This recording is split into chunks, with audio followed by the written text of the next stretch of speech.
Hey guys, it's Amy, Christine. my sister. So she shoots around 100, right? Yeah. She's having a little bit of trouble with chipping, so we decided to have a chipping series. Yes, so what are your concerns with your chipping?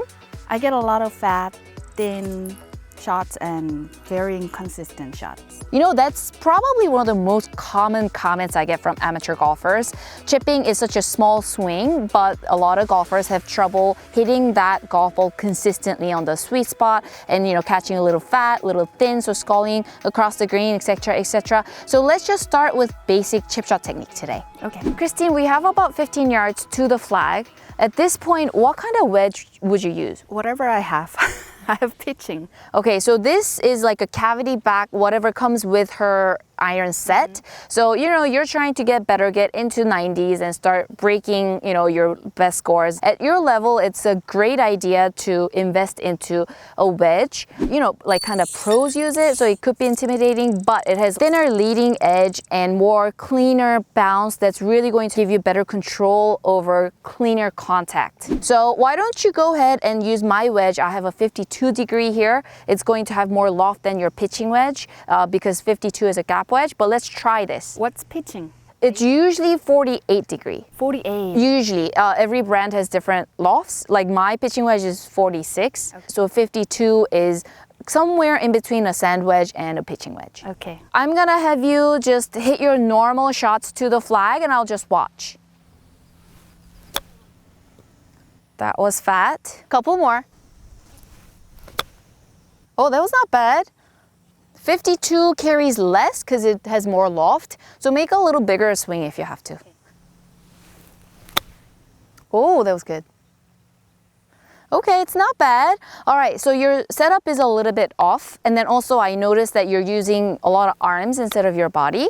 So let's go through your setup first. And then I'll give you an Aimeefy drill to get your body moving instead of just chipping with the arms. Okay. So your stance was a little too wide. We want the stance to be super narrow for a shot like this. So one fist fits between your big toes, super narrow. And then you're gonna grip down on the club. Okay, which you are doing very well. And then your body has to be open about 5 degrees left of the target. I don't want just the flaring the foot opened. You are pretty square to it, so we have to open up the body, and then ball position is either in the middle of the stance or slightly left of the middle.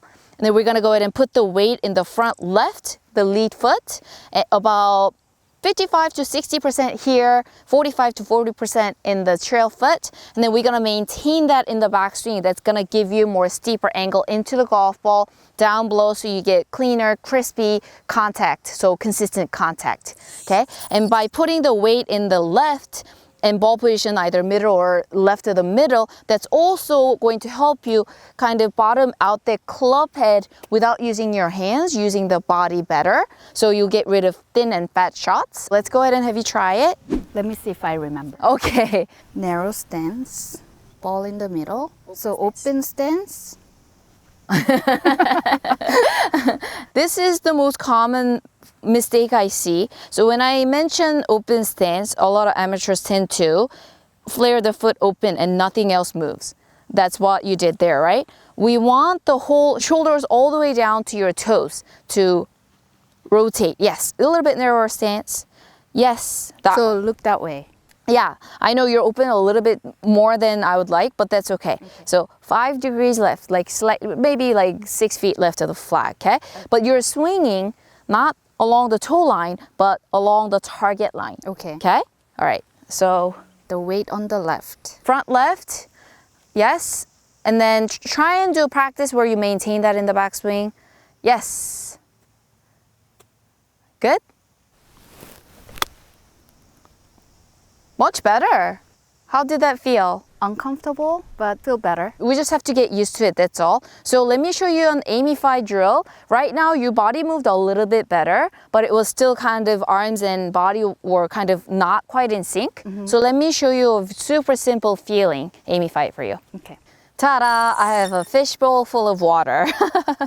So Christine, if you use your arms only, you're kind of forcing your club to move kind of like this. It's a hot day, I kind of needed that. So you don't want to use your arms to force that swing. So you want to use your body, the whole entire body, to turn and push.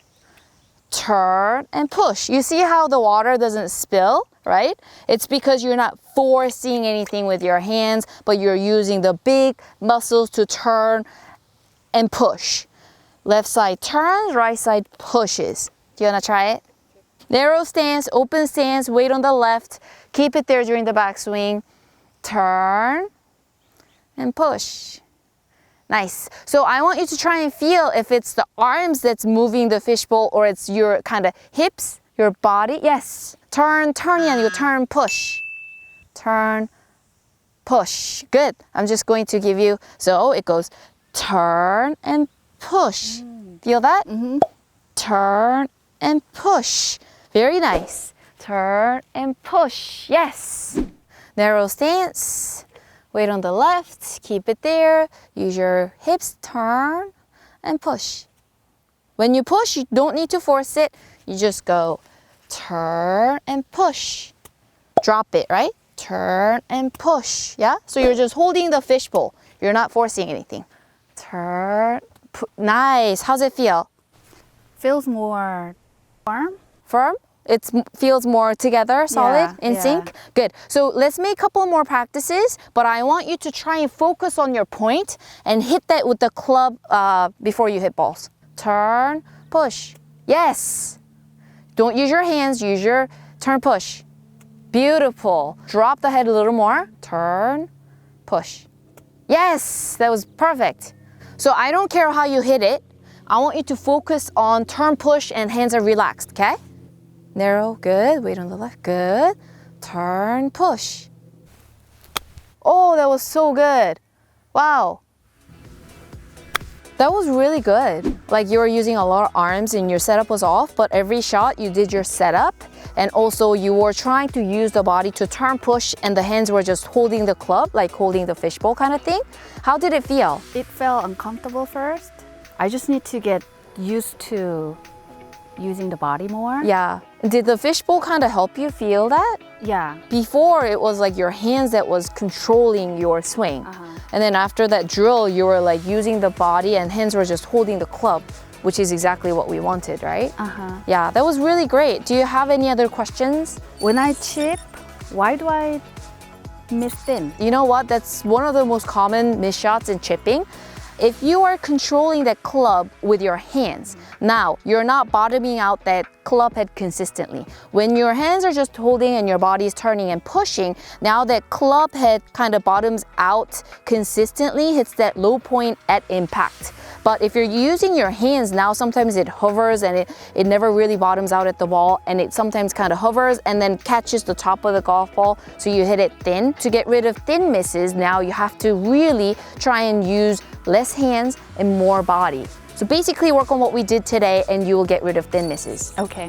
Narrow stance, ball in the middle, weight on the left, open stance. Yes, I know you felt uncomfortable, but you started chipping great right when you started doing that. So let's get that comfortable in your body, and then that fishbowl imagery you have, so you use more body rather than hands. So I just need to keep that feeling. That drill, right? Yeah. That was great. Yeah. So for the next chipping lesson, we'll take what we learned today and build on that. Okay, sounds good.